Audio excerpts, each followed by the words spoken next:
Hey everybody, it's Dave Dugdale, learningdslrvideo.com. So I was up in Estes Park over the holidays, and I got to shoot some video with the Nebula4000 Lite, which I've got right here. I'm going to be putting this on my main channel because I think there's a few things in this video you might learn if you've never used a 3-axis gimbal before, because I've definitely learned a lot using this over the last, I don't know, several days. I thought I'd share some of those items with you. First item I want to share with you is just panning with this device is just wonderful. It's really amazing you can do this without a tripod or a fluid head to get that kind of motion. And here I am tracking this snowplow, and as you can see, just as the snowplow starts to get past me, I start walking with it. Something you can see you just can't do with any sort of tripod and a fluid head.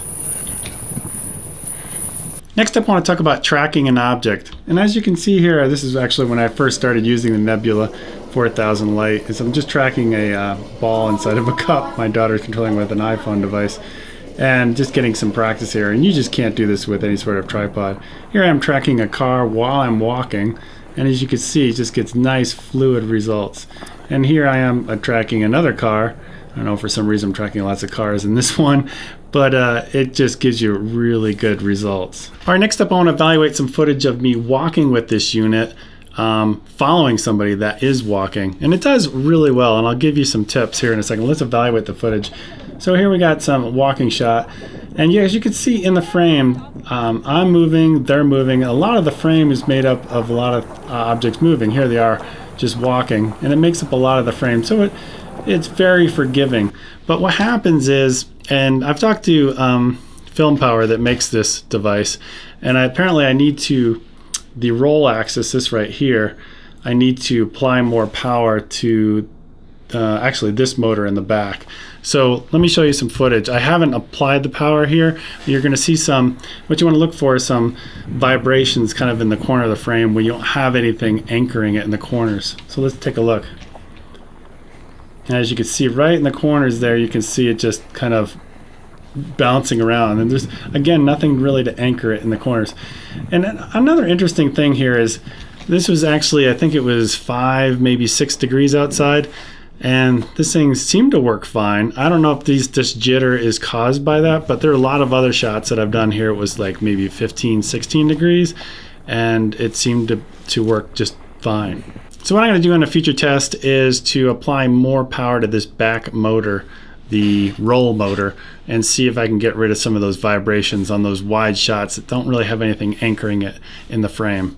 All right, next up I want to show you some footage of me rotating around an object. Now, I did some actually around the dinner table when we were having like Christmas dinner, and I got just some amazing footage of our families around the table. Everybody's laughing, and I'm not going to be showing it here, but it was just fantastic footage, and this thing is just golden in terms of that. But it's not that easy. Around the dinner table wasn't bad, but let me give you an example of how bad I am tracking something. I have a feeling as I get more practice and I become more Devin Graham-ish like, I'll get better at this. But here's some footage of me trying to go around this simple electrical, actually probably telephone pedestal. As you can see, I'm not doing that great of a job.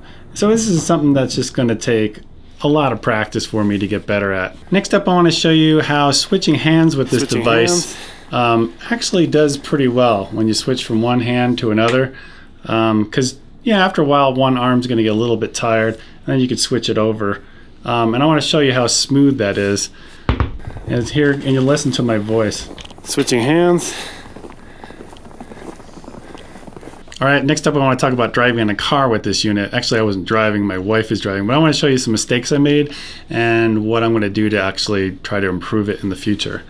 So the first mistake is you can see that the car is in the frame and it's not anchored. What you'll see is that the car itself is is moving around, but the camera is keeping the horizon nice and steady, which is great, but it's very disorienting having, I think, the hood of the car in the frame. So I should have zoomed out. So in this shot, you can see I zoomed out a little bit, but the big mistake here is the windshield's dirty. So you can see that the snow on the windshield is causing that same type of effect that the hood did. So I'll try to correct that in the future. And here I have the window rolled down, but To me, it looks like the foreground on the bottom is traveling way too fast. If I were to zoom in or tilt up towards the sky a little bit, it wouldn't have gave that feeling of it moving really fast.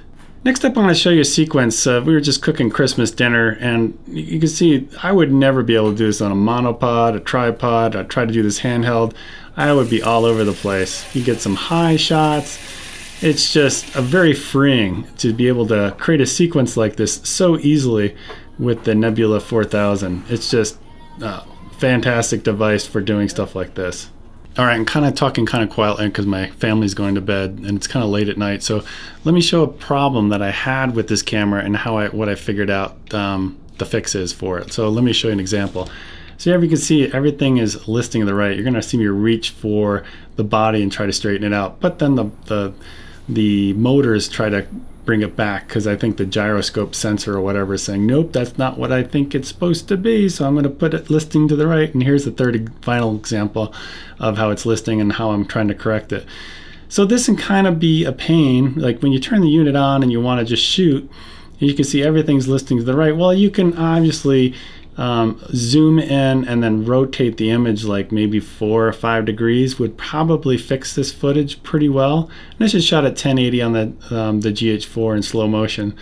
But so what I found out is once you turn the unit on, it will list to the side for about the first 2 minutes. And a lot of times what I was doing in this situation, I was just walking around with my family and I would turn the unit on and then just start filming.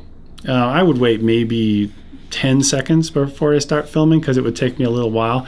But what I noticed is I'd have shots listing to the right.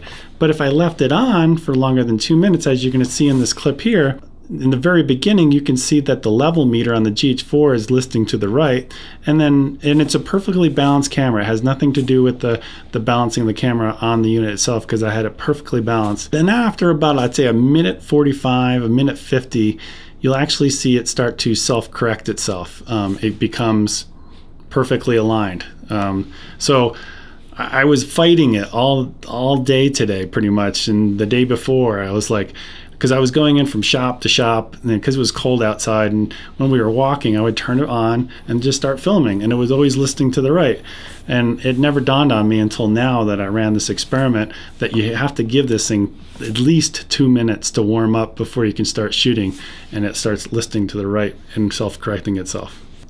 So here's an image of me just taking a photo of myself, and you can see on the side I'm just using the R strap, and it's just holding the camera with the stabilizer, and it worked fine just walking around from store to store. No store owners came up to me and say, hey, what are you doing with that thing? I mean, it's about the same size as a 7200 and a 5D Mark III. And here is another picture of me just having it dangling on my side, and it works just fine.